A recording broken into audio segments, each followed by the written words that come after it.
Fl-isfond tad-deċiżjoni tal-Gvern li jiddaħħlu testijiet tal-arrieda dwar sewqan taħt l-influenza tax-xorb u droga, il-virologu Chris Barbara saħaq li l-aktar ħaġa importanti hi li s-sewwieq ikun iffukat u fil-menti tajbin biex ma jpoġġix feriklu lilu nnifsu u lil ħaddieħor.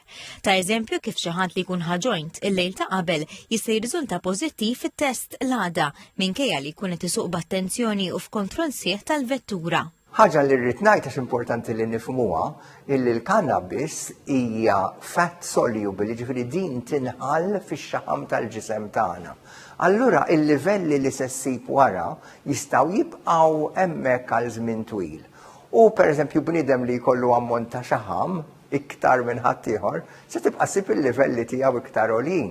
Dr. Barbara, membru fil-bord tal-Awtorità l-Użu Responsabbli tal-Kannabis, sostna li l-ERIC taħdem id-fit ma' organizzazzjonijiet oħrajn bħal Doctors for Road Safety u l-Assoċjazzjoni tal-Psikjatri li fl-aħħar jiem iddikjaraw li testijiet fit-toroq m'għandhomx ikunu bbażati fuq tolleranza żero, iżda fuq valutazzjoni li tmur lilin mill-livell tat-test.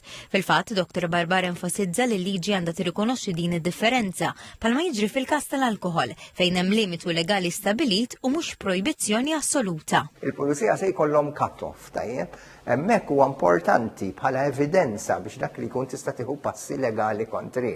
Però importanti wkoll li naraw li dak li jkun mhux tal-li siblu traċċa żgħira aħna se nippenalizzawh, imma importanti li jkun iffukat u jkun kontroll totali tal-karozza li jkun qed isuq biex la jagħmel ħsara lilu nnifsu u laqas lil ħaddieħor. Dan għaliex it-test jista' jaqbad anki traċċi ta' mediċini.